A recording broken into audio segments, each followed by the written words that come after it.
Hi friends, दोस्तों English लिखते या बोलते वक्त कई बार ऐसे वर्ड्स हमारे सामने आते हैं जो आपस में मिलते जुलते होते हैं और उनके कारण हमको बहुत कन्फ्यूजन होती है। दोस्तों वो जो मिलते जुलते हैं तो वो या तो स्पेलिंग में मिलते जुलते हो सकते हैं या प्रोनाउंसिएशन में मिलते जुलते हो सकते हैं और मीनिंग बिल्कुल अलग अलग होगी। तो दोस्तों आज की क्लास में हम यही चीज़ सीखेंगे, कुछ हम ऐसे वर्ड्स सीखेंगे जो हमको कन्फ्यूज़ करते हैं, यानी कन्फ्यूजिंग वर्ड्स जो मिलते जुलते हैं आपस में। अच्छा दोस्तों, बहुत ही कमाल की इन्फॉर्मेटिव क्लास है, आपको एंड तक पूरे वीडियो को देखना चाहिए। आज की क्लास का नाम है दोस्तों कन्फ्यूजिंग वर्ड्स पार्ट 3। पार्ट 3 यानी कि 2 पार्ट्स में पहले कर चुका हूँ। तो आप में से जिन लोगों ने वो 2 पार्ट्स नहीं देखे, वो मेरे चैनल पर प्ले लिस्ट है, लर्न इंग्लिश वोकैबुलरी सीखें। उस प्ले लिस्ट में जाके आप ये पहले के 2 पार्ट्स और भी वर्ड्स के ऊपर दूसरे वीडियोज़ भी आप देख सकते हैं।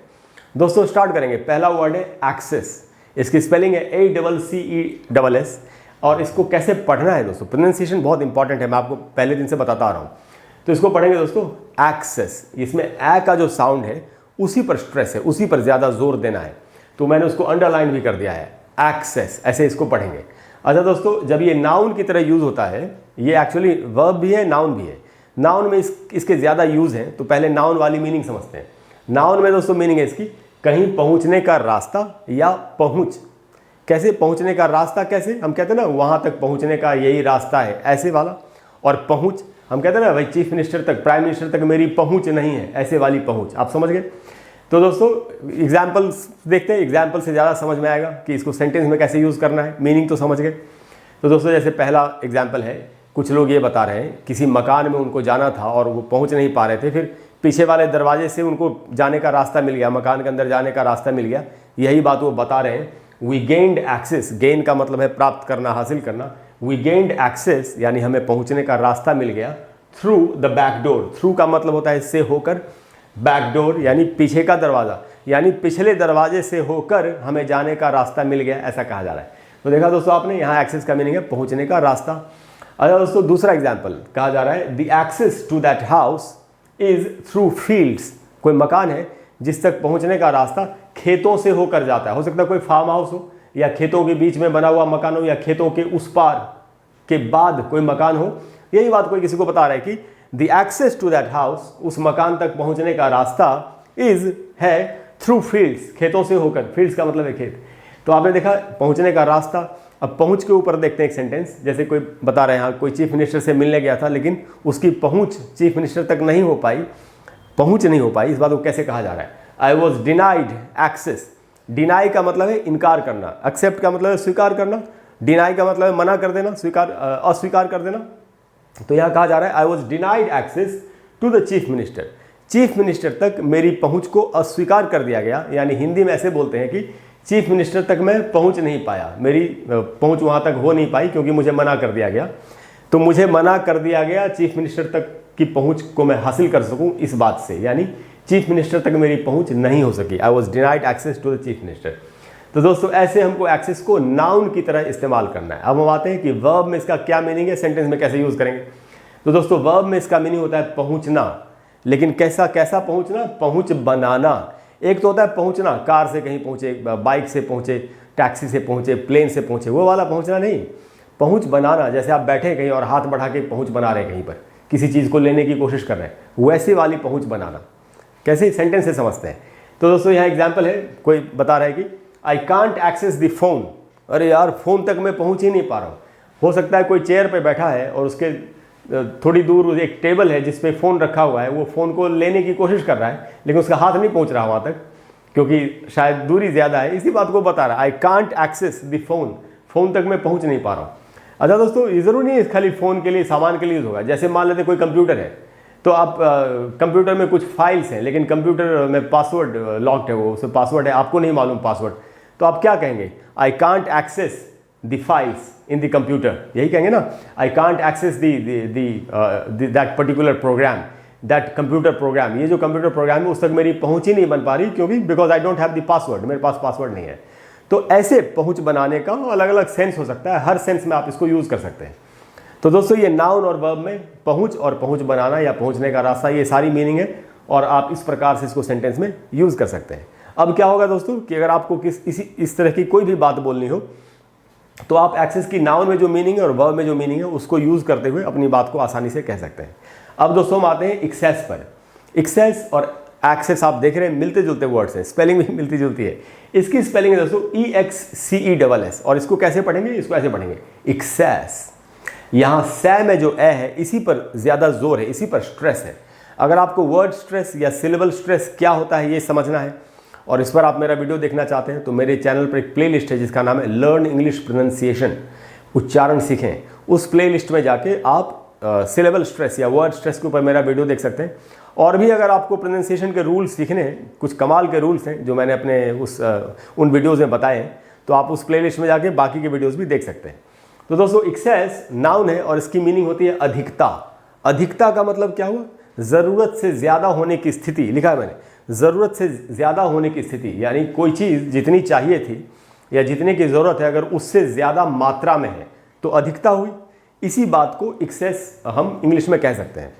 कैसे, सेंटेंस से समझते हैं एग्जाम्पल से। जैसे यहाँ कहा जा रहा है he is suffering from an excess of stress. Suffer का मतलब है किसी चीज़ से पीड़ित होना, तो वो पीड़ित है यानी उसको तकलीफ है किस चीज़ से, एक्सेस ऑफ स्ट्रेस है। स्ट्रेस का मतलब है तनाव, जिसको टेंशन भी हम बोलते हैं, किसी प्रकार का तनाव है कि किसी के ऊपर कोई किसी चिंता से जूझ रहा है। ही इज सफरिंग, वो पीड़ित है या ग्रस्त है या ग्रसित है, from an excess of stress, उसको बहुत ज़्यादा स्ट्रेस है, इसी चीज़ से वो परेशान है, शायद किसी का इलाज चल रहा हो उसके बारे में कहा जा रहा है। तो एक्सेस ऑफ स्ट्रेस यानी जितना स्ट्रेस होना चाहिए था उससे ज़्यादा स्ट्रेस है, ऐसा कहा जा रहा है कि बहुत ज़्यादा स्ट्रेस है उसके ऊपर। नहीं तो किसी भी चीज़ के लिए कोई बता रहा है, जैसे मान लेते हैं किसी ने किसी चीज़ को का वजन किया और वो बता रहे कि 5 किलो से ज़्यादा है, ऐसा बता रहा है, तो कहेगा it is in excess of 5 kilograms. उस मतलब आप इट की जगह पर उस चीज़ का नाम भी ले सकते हैं। जैसे चीनी 5 किलो से ज़्यादा है तो आप बोल सकते हैं इट की जगह पर the sugar is in excess of, ऐसे यूज करते हैं इसको, इन एक्सेस ऑफ, ये आपको याद रखना चाहिए। It is in excess of 5 kilograms, ये 5 किलो से ज़्यादा है, ऐसा कहा गया। तो दोस्तों इस प्रकार से एक्सेस को यूज़ करेंगे। तो आप समझ गए एक्सेस में और एक्सेस में क्या डिफरेंस है। उच्चारण में भी डिफरेंस है, स्पेलिंग में भी डिफरेंस है, थोड़ा कम है बट, और मीनिंग में तो कोई समानता है ही नहीं, बिल्कुल अलग अलग है। अच्छा दोस्तों, हम आते हैं दूसरे वर्ड्स पर। एक वर्ड है दोस्तों अफेक्ट। इसका उच्चारण कैसे हो, पहले स्पेलिंग देखते हैं, AFFECT, और इसको पढ़ेंगे अफेक्ट। आधा अ है यानी अ पर नहीं रुकना है ज़्यादा, फैक्ट में जो ए है उस पर रुकना है ज़्यादा, उसको मैंने अंडरलाइन कर दिया अफेक्ट। अच्छा दोस्तों, ये आधा अ मैं अपने कई वीडियोस में आपको बता चुका हूँ कि आधा अ हिंदी में नहीं होता, इंग्लिश में भी नहीं होता। सिर्फ उच्चारण सीखने के लिए आधा अ को समझना होता है। इंग्लिश में इसको बोलते हैं फोनेटिक्स में द श्व साउंड। तो ये श्व साउंड बोला जाता है इसको, आधा अ को, ये सिर्फ उच्चारण को समझने के लिए इसका इस्तेमाल होता है। तो ये है दोस्तों अफेक्ट, और ये वर्ब की तरह जब यूज़ होगा तो इसका मीनिंग होगा प्रभावित करना। प्रभावित करना यानी कैसे, असर डालना, ऐसे आप समझ सकते हैं इसको, असर डालना। या कैसा असर डालना, यानी जब बदलाव आता है कोई, यानी मेरे साथ कोई घटना हुई जिसने मेरे अंदर कोई बदलाव ला दिया, तो उस घटना ने मेरे ऊपर असर डाला तो बदलाव आया। इस प्रकार से इसको समझना है मीनिंग को। तो प्रभावित करना यानी असर डालना कैसे, जब बदलाव आता है किसी चीज़ में, बदलाव लाना। इस प्रकार से हम इसको मीनिंग को समझेंगे। एग्जाम्पल से समझते हैं कि कैसे इसको हमको सेंटेंस में यूज़ करना है। जैसे यहाँ कहा जा रहा है, कोई अपने लिए बता रहा है कि हिज ओपिनियन, उसका जो ओपिनियन है, उसकी जो राय है, कांट अफेक्ट माई डिसीजन, उसकी जो राय है वो मेरे डिसीजन में यानी निर्णय में बदलाव नहीं ला सकती, ऐसा कोई कह रहा है। कोई आदमी ऐसा कह रहा है कि मैंने जो निर्णय ले लिया वो ले लिया, अब उसकी राय चाहे कुछ भी हो, उसकी राय से मेरा निर्णय प्रभावित होने वाला नहीं है, मैं उसमें कोई भी बदलाव लाने वाला नहीं हूँ। उसकी राय मेरे निर्णय को प्रभावित नहीं कर सकती। इस प्रकार से तो कैसे एग्जाम्पल फिर से समझते हैं, हिज ओपिनियन। अच्छा दोस्तों, इसको ओपिनियन नहीं पढ़ेंगे, इसमें ओ का उच्चारण नहीं होता, अ का उच्चारण होता है। ओपिनियन, ओपिनियन ऐसे पढ़ेंगे, ओपिनियन नहीं बोलना है, ओपिनियन बोलना है। तो हम बोलेंगे his opinion can't affect my decision, उसकी राय मेरे निर्णय को बदल नहीं सकती, प्रभावित नहीं कर सकती, उसमें उसके ऊपर कोई भी असर नहीं डाल सकती। ऐसे आप इसको यूज़ करेंगे। अच्छा दोस्तों, इसका एक यूज़ और भी है, मैं आपको बता देता हूँ कैसे, तो आपको थोड़ा समझना पड़ेगा। जैसे अफेक्ट से बना है, अब इसको पैसिव वॉइस में यूज़ करते हैं। अफेक्टेड एरिया, हम बोलते हैं ना फ्लड अफेक्टेड एरिया, बाढ़ प्रभावित क्षेत्र या बाढ़ग्रस्त क्षेत्र। तो इस प्रकार से अगर कोई इलाका है, कोई क्षेत्र किसी चीज़ से प्रभावित हो गया है, बाढ़ आने से, सूखा आने से, तो उसको आप जैसे अब खाली अफेक्टेड एरिया बोल सकते हैं, या उसका नाम भी लेना है किस चीज़ से प्रभावित हुआ है। तो जैसे flood affected area, famine, famine का मतलब है सूखा, फैमिन अफेक्टेड एरिया जब अकाल पड़ता है तो ऐसे करके भी बोल सकते हैं। नहीं तो अगर शरीर का कोई अंग ऐसा है जिसमें कुछ प्रॉब्लम हो गई है, किसी को किसी प्रकार की मेडिकल प्रॉब्लम हो गई, कोई इलनेस, कोई बीमारी हो गई है, तो जैसे मान लेते हैं कि हाथ है किसी का और हाथ के इस क्षेत्र में, इस इलाके में, इस हिस्से में कुछ हो गया हो, कुछ स्किन में कोई रैशेज आ गए हो, कोई चोट लग गई हो, तो हम उसके लिए भी इसका इस्तेमाल करेंगे। जैसे हम बोल सकते हैं please apply the medicine in the affected area. तो इस प्रकार से भी आप इसको यूज़ करेंगे, यानी जो प्रभावित क्षेत्र है, चाहे ज़मीन का इलाका हो, चाहे शरीर का हिस्सा हो, उसके लिए आप अफेक्टेड एरिया का इस्तेमाल करते हैं। ये पैसिव में इसका यूज़ है। अच्छा दोस्तों, तो ये था अफेक्ट। अब हम आते हैं इफेक्ट पर। इफेक्ट की जो स्पेलिंग है दोस्तों वो है EFFECT, और इसका जो प्रोनाउंसिएशन हुआ है इफेक्ट। इसमें फै में जो ए है उसी पर आपको ज़्यादा देर तक रुकना है, वहीं पर स्ट्रेस है, उसको मैंने अंडरलाइन कर दिया है, इफेक्ट। और दोस्तों ये नाउन भी और वर्ब भी है। तो हमको नाउन में तो मीनिंग हम सभी लोग जानते हैं, आसान भी है। वर्ब में इसका मीनिंग हमको थोड़ा समझना चाहिए। तो दोस्तों नाउन में इसका मीनिंग है प्रभाव, यानी किसी चीज़ का जो प्रभाव हुआ हमारे ऊपर, इसको असर भी बोलते हैं, मतलब उर्दू में असर बोलेंगे, प्रभाव या असर। तो जैसे कहा जा रहा है कि कोई किसी चीज़ के लिए बता रहे हैं कि इस चीज़ ने मेरे ऊपर अच्छा प्रभाव डाला या असर डाला, वैसे ऐसे सेंटेंस में यूज़ करना है इसको। जैसे यही बात इंग्लिश में कही जा रही है एग्जाम्पल में, it had a good effect on him, इस बात ने उसके ऊपर अच्छा असर डाला या अच्छा प्रभाव डाला। इट की जगह पर आप उस चीज़ का नाम भी ले सकते हैं। मान लेते हैं किसी का म्यूजिक के ऊपर, म्यूजिक का किसी के ऊपर, संगीत का किसी के ऊपर अच्छा असर पड़ा, तो आप बोल सकते हैं the music had a good effect on him. Music का, संगीत का उसके ऊपर अच्छा असर पड़ा या प्रभाव पड़ा। तो इस प्रकार से इसका एक यूज है, असर पड़ना या प्रभाव पड़ना। तब ये जो असर, मतलब जो असर पड़ा है किसी ऊपर, तो ये नाउन है। अब हम इसका वर्ब में, इसको क्रिया की तरह यूज करेंगे, वर्ब की तरह, तो क्या मीनिंग होगा ये आपको थोड़ा ध्यान से समझना होगा। तो दोस्तों वर्ब की तरह जब इसका हम इसको यूज करेंगे तो उसका मीनिंग होता है कारण बनना। जब कोई चीज़ किसी चीज़ का कारण बन जाती है, जैसे मान लेते हैं किसी इलाके में अगर बहुत ज़्यादा बाढ़ आ गई या कोई महामारी फैल गई, तो क्या होता है, उस जगह से लोग बहुत बड़ी संख्या में चले जाते हैं। तो यानी कि वो जो महामारी है वो उस पलायन का कारण बनी। तो कारण बनना इसका मीनिंग है। सेंटेंस में कैसे यूज करेंगे, सेंटेंस में यूज सीखना बहुत जरूरी है, उस सीखते हम। तो यहाँ लिखा गया, मैंने लिखा कि द एपिडेमिक, एपिडेमिक का मतलब होता है महामारी, the epidemic affected a mass accidents. Epidemic का मतलब होता है महामारी जो किसी एक खास इलाके में फैलती है, जो पूरी दुनिया में फैले उसको पैंडेमिक कहते हैं। इस पर भी मेरा एक वीडियो है वोकैबुलरी, लर्न इंग्लिश वोकैबुलरी वाली प्लेलिस्ट में, आप चाहे तो देख सकते हैं। तो कहा जा रहा है कि महामारी ने एक मास एक्सीडेंस का मीनिंग होता है दोस्तों बड़ी मात्रा में पलायन। जब बहुत बड़ी संख्या में लोग एक जगह को छोड़ के दूसरी जगह चले जाते हैं उसको मास एक्सीडेंस कहते हैं।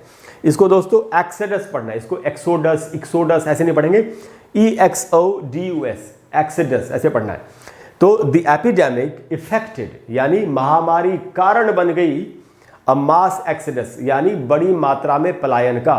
तो बड़ी मात्रा में पलायन का कारण महामारी बन गई, ऐसा कहा जा रहा है। तो इफेक्ट का दोस्तों वर्ब की तरह जब यूज करेंगे तो मीनिंग हुआ कारण बनना, और इस प्रकार से इसको सेंटेंस में यूज करना है। तो दोस्तों ये सारे यूजेस थे। अब इसमें दो छोटी छोटी बातें और है जो मैं आपको बता देता हूँ। जैसे ये जो वर्ड है हमारा एक्सेस, इसका मीनिंग तो हम समझ गए, अधिकता। लेकिन अगर आप इसमें एस लगा दें, प्लूरल बना दें, एक्सेसेस, तो इसकी मीनिंग बिल्कुल ही बदल जाती है, और तब मीनिंग हो जाती है इसकी ज़्यादतियाँ। यानी अगर कोई आदमी ऐसा बिहेवियर कर रहा है जो रीजनेबल नहीं है, यानी कि खराब व्यवहार कर रहा है, अत्याचार कर रहा है, ऐसे होता है कई बार, तो ये तब इसका मीनिंग ज़्यादतियाँ हो जाएगा। इस प्रकार की ज़्यादती जो कोई किसी के साथ करे, जैसे आप बोलना चाहते हैं मैं उसकी ज़्यादतियाँ अब और बर्दाश्त नहीं कर सकता, तो इस बात को इंग्लिश में ऐसे बोलना चाहिए, आई कांट टॉलरेट या bear his excesses any more. अब मैं उसकी ज़्यादतियाँ अब और बर्दाश्त नहीं कर सकता, I can't tolerate, I can't take his excesses any more. तो आपने देखा कैसे मीनिंग बदल गई। आपने देखा सिर्फ एक एस ऐड करने से, ES ऐड करने से कैसे मीनिंग बदल गई। अच्छा दोस्तों, ये जो है इफेक्ट, जिसका मीनिंग था प्रभाव या असर, इसमें अगर एस लगा दें इफेक्ट्स, तो इसका मीनिंग आपको पता है क्या हो जाता है, आपकी जो व्यक्तिगत संपत्ति होती है, व्यक्तिगत चीज़ें जो होती हैं आपकी, तब ये मीनिंग हो जाती है उसकी इफेक्ट्स। जैसे सेंटेंस में कैसे यूज़ करेंगे, आप एक इंश्योरेंस एजेंट को बोल रहे हैं कि मेरी जो व्यक्तिगत चीज़ें हैं, संपत्ति है, मैं उसका इंश्योरेंस कराना चाहता हूं, तो आप उसको बोल सकते हैं I want to insure my personal effects. Personal effects का मतलब है व्यक्तिगत संपत्ति की चीज़ें जो आपकी बिलोंगिंग्स है, जो जिसके आप मालिक हैं। तो दोस्तों इस प्रकार से आप देख रहे हैं सिर्फ एक एस लगाने से कैसे मीनिंग बदल गई। तो ये सारी बातें हमको सीखनी होती हैं और इनको सीख के हमको इंग्लिश को लिखना या बोलना होता है सक्सेसफुली। दोस्तों मुझे उम्मीद है कि आज की क्लास से आपको काफ़ी चीज़ें समझ में आई होंगी और आपको आसानी से मतलब इंग्लिश लिखने और बोलने में और भी आसानी होगी। अगर आपको क्लास अच्छी लगी हो तो प्लीज़ वीडियो को लाइक करें और शेयर करें। शेयर दोस्तों ज़रूर करें अपने दोस्तों के साथ, जिससे कि उनको भी इसका फ़ायदा हो। और चैनल को सब्सक्राइब आपको करना ही चाहिए, जिससे कि आपको मेरे वीडियोस के नोटिफिकेशंस मिलते रहें। अगले वीडियो में दोस्तों हम फिर एक कमाल की चीज़ सीखेंगे साथ में मिलकर। इसके अलावा जैसा मैं हमेशा कहता हूँ, अगर आपको कोई ऐसा वीडियो चाहिए तो आप कमेंट बॉक्स में लिखिए। आज नहीं तो कल, नहीं तो परसों मैं आपको वो वीडियो बना करके ज़रूर दूंगा। Thank you very much. I will see you soon. Bye bye.